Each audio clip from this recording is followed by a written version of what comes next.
Hello दोस्तों, स्वागत है आपका मेरे चैनल टुवर्ड अवेयरनेस में।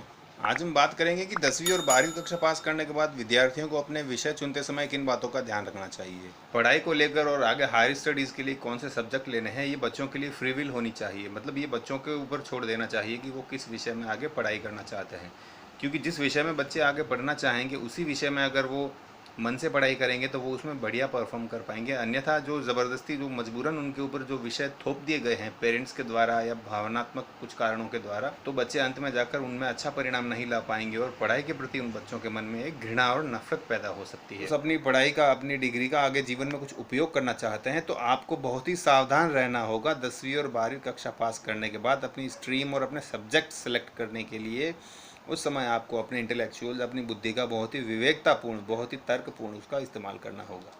कई बार ऐसा देखने में आता है कि कुछ छात्र छात्राएं अपने दोस्तों के देखा देखी में वो भी वही विषय ले लेते हैं, वही सब्जेक्ट ले लेते हैं जो उन्होंने लिए हैं, सिर्फ इसलिए कि ताकि वो उनके साथ रह सकें, वो क्लासमेट बने रह सकें, एक ही स्कूल एक ही कॉलेज में वो रह सकें। कई बार ऐसा भी होता है कि पेरेंट्स के फोर्स से, पेरेंटल फोर्स से क्या होता है कि बच्चे ज़बरदस्ती जिस चीज़ में माहिर नहीं होते हैं, जो सब्जेक्ट उनको नहीं लेना होता है, फिर भी पेरेंट्स के फोर्स से, दबाव से वो बच्चे वो सब्जेक्ट ले लेते हैं और आखिर में क्या होता है, परिणाम नकारात्मक रहते हैं। देखिए, जब आप एक नाव लेके जाते हो ना, नौका नौका को हवा के विपरीत चलाने की कोशिश करोगे ना तो नौका आगे नहीं बढ़ पाएगी। नाव को आगे बढ़ने के लिए हवा के अनुरूप ही आगे बढ़ाना पड़ेगा। अगर हवा इधर से आ रही है और आप इधर से सामने से जा रहे हो तो आपकी नौका या तो डूब जाएगी या आपकी नौका अपने तय गंतव्य स्थान पर नहीं पहुंच पाएगी। देखिए, साइंस, कॉमर्स और आर्ट्स तीनों की बराबर वैल्यू है। कुछ लोगों को आपने कहते सुना होगा बड़े ही गर्व से कि साइंस का स्टूडेंट है, विज्ञान का छात्र है।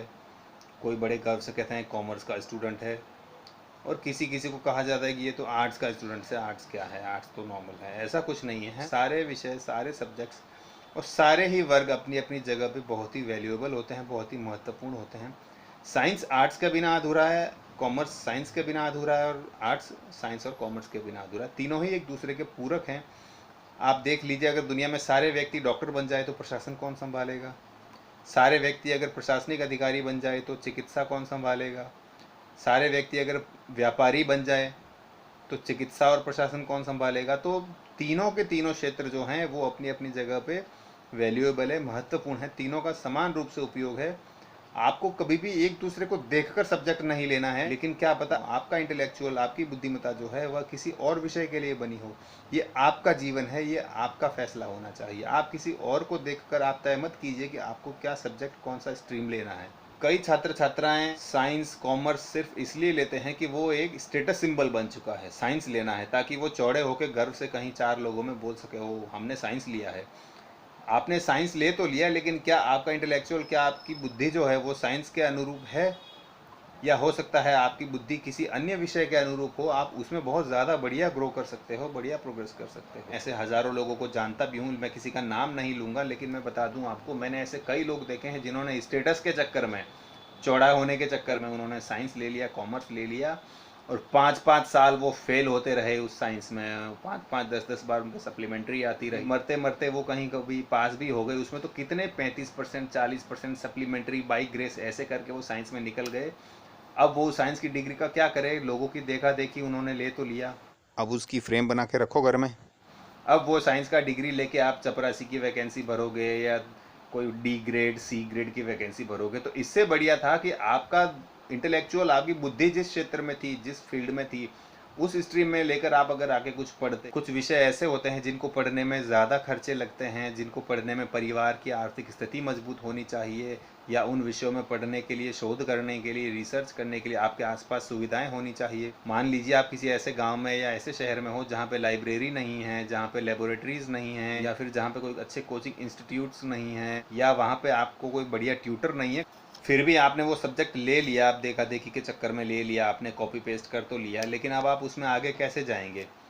आपके जिस सहपाठी ने वो सब्जेक्ट लिया है उसकी आर्थिक स्थिति, उसका बैकग्राउंड अलग है मान लीजिए, और आपका अलग है, तो अब आप उसके बराबर कैसे रहेंगे?